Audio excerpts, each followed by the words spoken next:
Selamat petang. Petang ni saya masih lagi berada di perkampungan orang asli Bukit Kecil.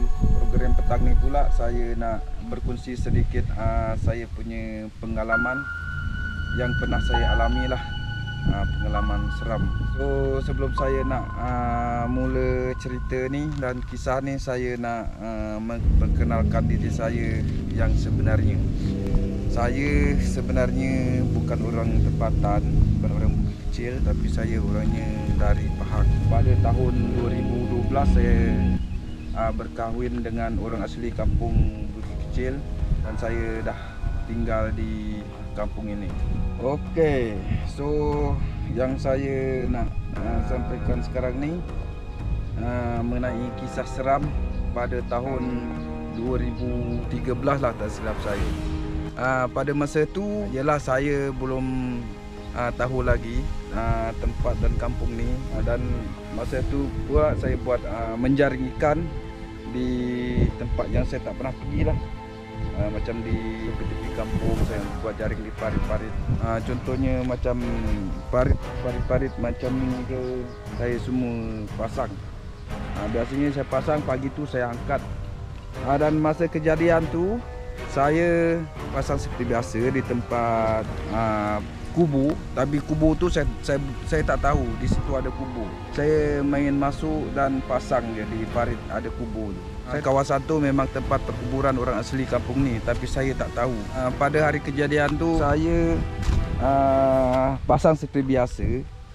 Saya start pasang tu dalam pukul 5 petang macam tu saya pasang. Pada hari kejadian tu, petang tu dalam pukul 5 petang tu ada orang meninggal kampung ni juga. Saya sebagai orang baru tak berapa nak ni sangat sebab saya tak kenal dia orang. So saya duduk je lah saya buat tak tahu je lah. Memang saya tahu ada orang meninggal, tapi saya sebab saya penduduk baru, jadi saya segan lah nak ni sangat. Saya buat hal saya je lah. Saya pergi dalam pukul 6 tu saya pergi pasang jaring. Besok pagi pula saya tengok seperti biasa juga. Masa kejadian nak berlaku tu, selepas dah tanam mayat ni tadi, besok pula tu saya pukul 6 juga nak pasang jaring. Dalam 6:30 petang lah, dekat pukul 7 macam tu. Sekarang ni saya biasa pasang tempat yang biasa saya pasang je lah.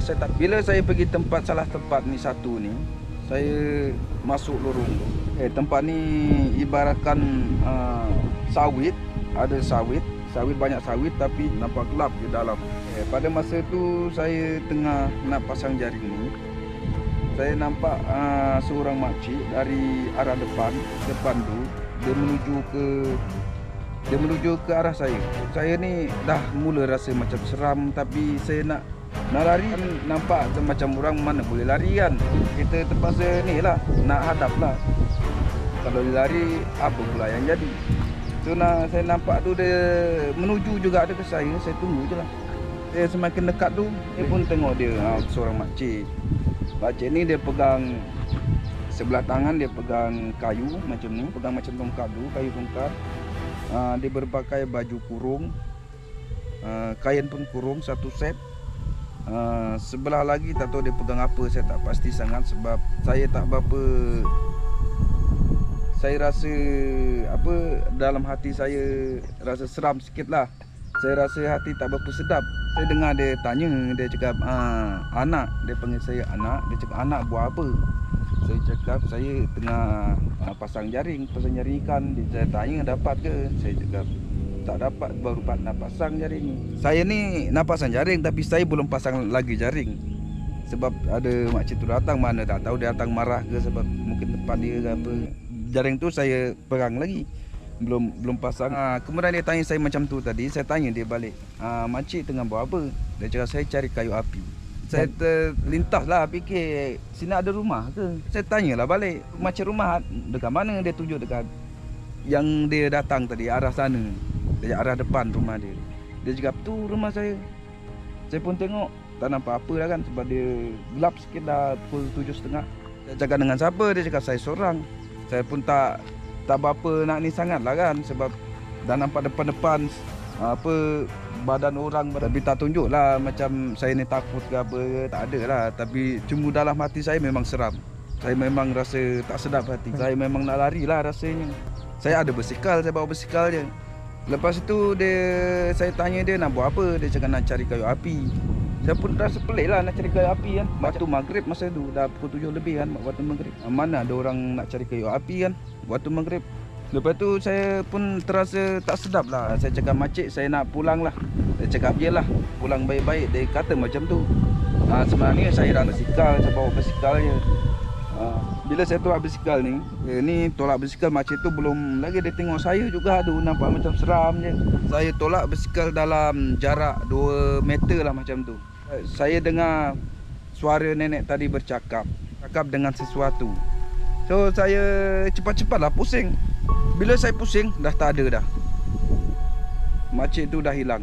Dalam hati saya manalah tahu kan makcik tu tadi cakap nak cari kayu api, mungkin dia dah pergi 3 meter. Masa tu saya pecut lah naik bersikal terus ke rumah. Saya sampai je kat rumah, sebenarnya tak ada cerita dengan orang rumah saya. 1 hari dah. Saya rasa tak sedap juga dalam hati bila saya nak tidur malam tu memang rasa tak sedap.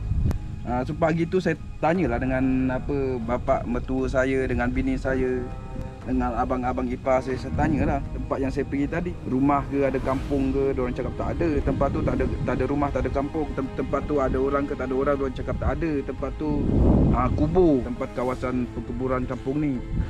Dalam hati saya memang terkejut, memang jadi. Dan diorang tanyalah dengan saya, kenapa tanya macam tu. Saya ceritalah masalah tu tadi. Saya cakap pakai baju kurung apa semua kan. Masa tu diorang cerita dah dengan kebumikan arwah makcik yang meninggal semalam tu. Pakai baju kurung, dia berambut hitam putih lah sebab dia dah tua kan. Dia ikat rambut. Saya cerita pun, diorang pun cerita sama. Jadi diorang lah yang cakap mungkin makcik tu ke apa kan. Itulah kisah saya alami di kampung ni yang paling seram lah saya rasa sampai ke hari ni.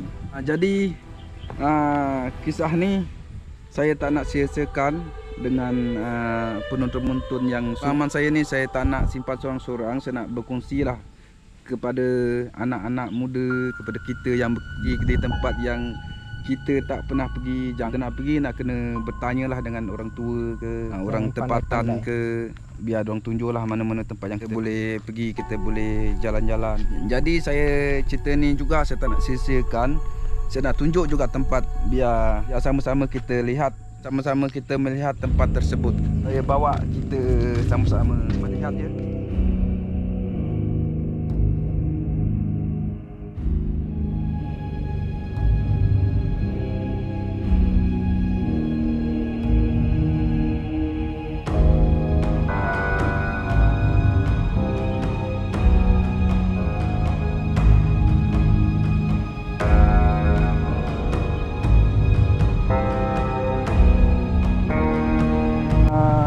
Dari kampung ke kubur tu sejauh 2 km lebih. Seperti inilah parit-parit yang saya pasang simpang perkuburan orang asli. Sini dulu saya tak tahu apa, saya masuk dalam naik bersikal. Apabila saya masuk, dulu tempat ni bukan macam ni. Dulu tempat ni hutan. Ni sebelum ada kelapa sawit lagi. Kelapa sawit ada tapi kecil lagi, kita tak nampak. Yang lebih nampak ni hutan. Semak-semak lah, bukan hutan. Semak-semak yang tak dijaga. Macam ni lah, seperti yang saya pasang. Semua parit-parit saya pasang. Okey, saya tadi berjalan-jalan dengan bersikal. Sini dulu hutan, kawasan hutan sebelum ada sawit lagi.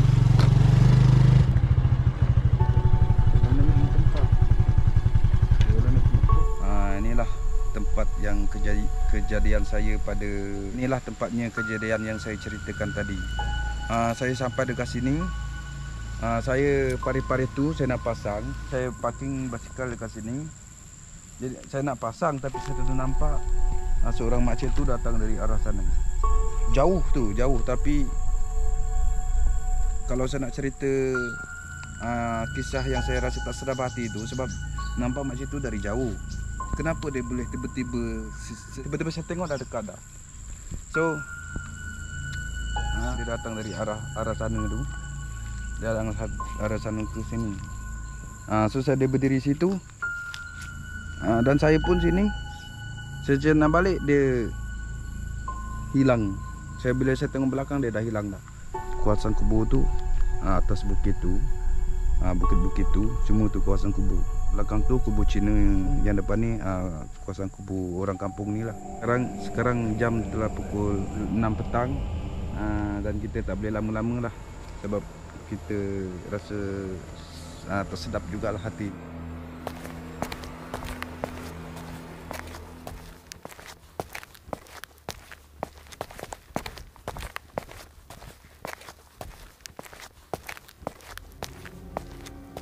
Okey, kita sebenarnya tadi nak buat panjang, saya nak cerita lebih panjang tadi, lebih lanjut macam mana kan, tapi rasa tak sedap hati lah. Rasa sekarang baru pukul 6 lebih kan. Gelap dah nampak.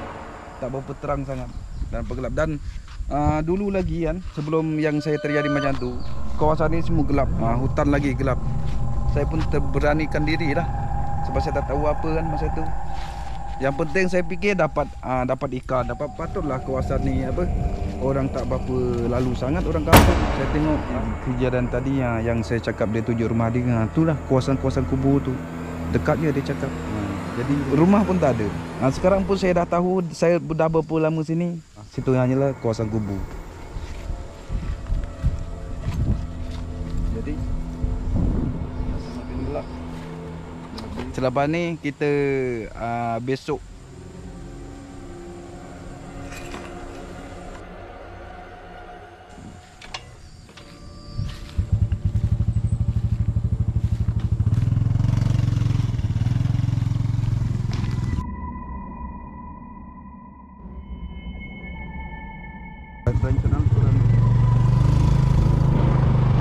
kita tak lama kita dah dengar sesuatu memanggil dari arah kubur. Kita dah lari dah sekarang ni. Kita dah dengar bunyi sesuatu dekat area kubur. Bunyi macam dia bunyi macam bunyi hoi macam tu. Tak tahu orang ke apa ke. Jadi kita cabut dulu.